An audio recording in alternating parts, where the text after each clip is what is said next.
welcome to Crypto Bytes, the podcast where we find today's news and information in the crypto space and break it down into bite-sized chunks. Before we start, guys, if you're watching this on YouTube, hit the like, subscribe, ring the bell for notifications, and also if you're watching this on Twitter, like and retweet. All right, today we're gonna speak about Atlas, probably one of the most biggest, developments that happened on Cardano. It was open sourced recently, and it brings new tools to people developing on Cardano. So why don't we start this? So what is Atlas? Atlas is the first all-in-one Haskell native application backend for writing off-chain code for on-chain Plutus Smart contracts. It was designed by Genius Yield. By the way, if you're delegating the Genius Yield stake pools, they're retiring. Move your delegation out of those pools. Delegate to AGC. All right. So they were in collaboration with some few other people as well, but essentially they developed Atlas because they needed to for their DEX, and they open sourced it to everyone. Thank God. So before there were some PAB solutions, but they had good intention but poor execution. A big one, Lucid, right? It helped launch a whole bunch of these smart contracts and NFTs, NFT projects, but there was a lot of headache that went into using Lucid. Atlas, but it was needed. Solves it. Yeah, it was needed. It was needed at the time. Don't get it got us to this point. But Atlas was built by professional Haskell developers, and it solves a whole bunch of issues that people faced coding in some of these alternative PABs. Not to, talk down on any of the developers, and especially the people at Lucid. I mean, kudos to you guys for what you did, but I tend to trust the stuff that Lars puts his hands behind. And I'm real excited for Atlas here, because if any of you had the pleasure of working with the IOG PAB, thing's garbage. Absolute trash. Absolute trash, which is why every developer had to go back to the drawing board, reinvent the wheel of communicating with the blockchain to do any kind of off-chain work. So now we have Atlas, something that, in my opinion, is needed, but for probably not the same reasons that everyone else is excited. I'm more excited for the possibility of a standardization of the development world and logging. Oh God, the logging. Oh, such sweet logs. Can you go into that logging? Why is logging so important? So here's the thing, right? With a PAB, maybe we should go back and discuss like what a Plutus backend is capable of doing, right?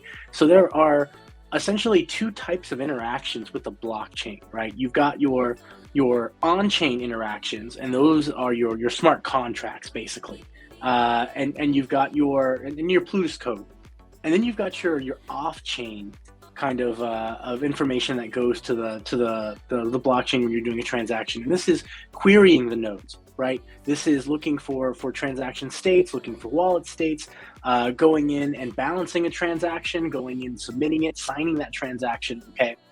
And along with this particular one, Atlas has the ability to convert to every type of IOG type, which is amazing. But this is also incredibly reliable. So you can run all of this through the PAB and have your entire transaction essentially go through, validated, and logged. So you can see every user that comes in, right? You can see when this transaction goes out before it goes out. You have confidence that it's going to happen, right? But you can log all of this information before you ever commit any of this to any on-chain smart contract, right? And for me, I find real value in this as someone that's going to develop an application, right? If I need to, I don't know, have to have my stuff audited and give it to some state governing body in order for me to exist, I'm going to need logging, right? And this will allow me to log every kind of transaction that goes through my app, like my dapp, right? This will give me an idea. I could even do some time gating on here, and with these logs, I can do tracking. I can potentially stop transactions from leaving my dapp if they meet certain criteria and stop it right there before it ever commits to an on-chain transaction, right? I can then go through and look at my logs. I can evaluate the data, and I can see with these metrics what kind of efficiencies I can do to my dapp. And this is huge, right? This is all possible through standardization, right? So totally doable before, right, with other kinds of PABs, but when you standardize Atlas, you standardize this level of potential logging, you standardize this level of communication with off-chain transactions to the blockchain, which means that the barrier to entry for every developer is significantly smaller, right? You don't need to hire some Haskell developer to find a way to have your dapp interact with the blockchain here to do these off-chain kind of transactions here. It's all publicly available for everyone, and this is huge. We are one step away, realistically, here from like a drag and drop type environment for people to start creating dapps. Like it is that close. I guess figuratively speaking, I just like, step forward, draw the owl, but you get the idea. Well, I'm excited for the future, and something you touched on briefly is testing, right? Part of Cardano, one of their value props they bring to the development world is that your transactions are deterministic. So you can test your transaction, you can test your smart contract to see if it works before you even launch it on chain in a live environment.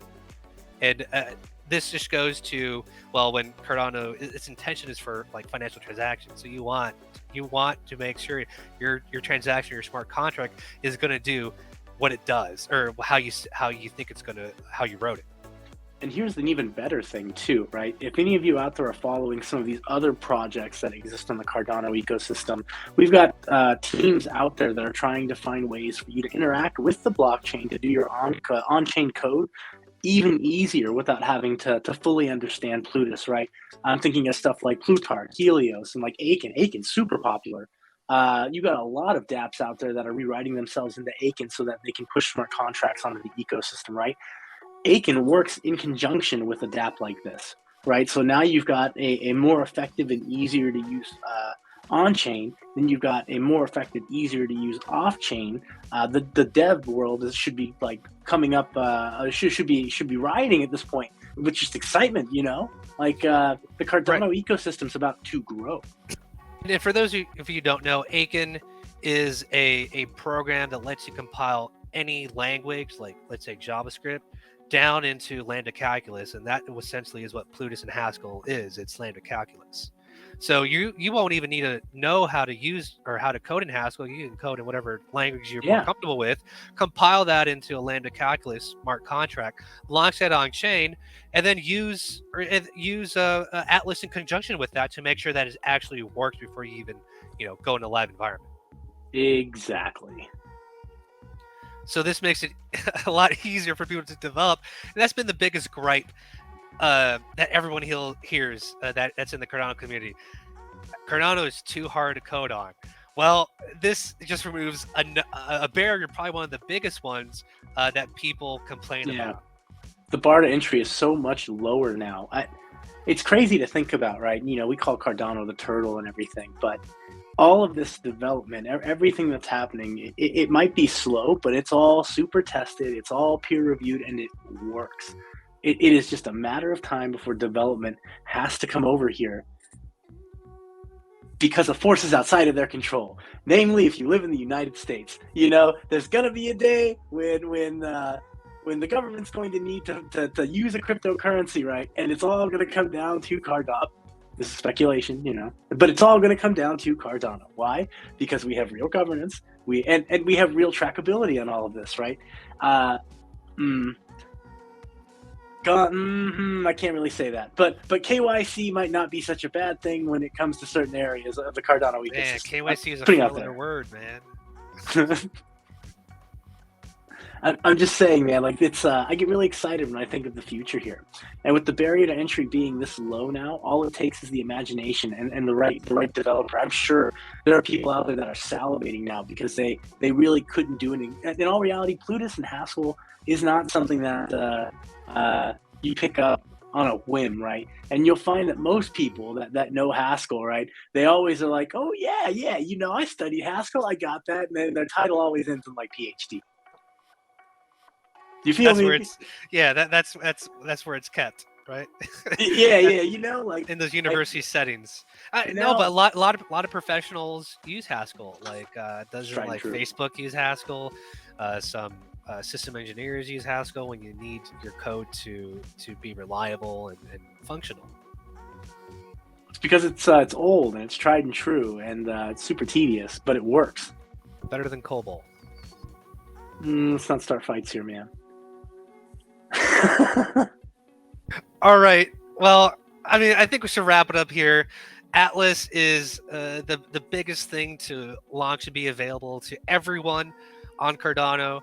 It's open source, created by Genius Yield, the team behind the Genius Yield DEX, in collaboration with M Labs. What else here? M Labs, Well Typed, and Plank. They released this to the public because they saw people struggling with what was out there. Thank you. Thank you.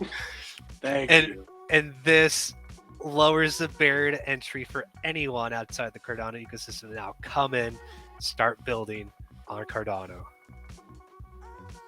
And with that, that's your crypto bite.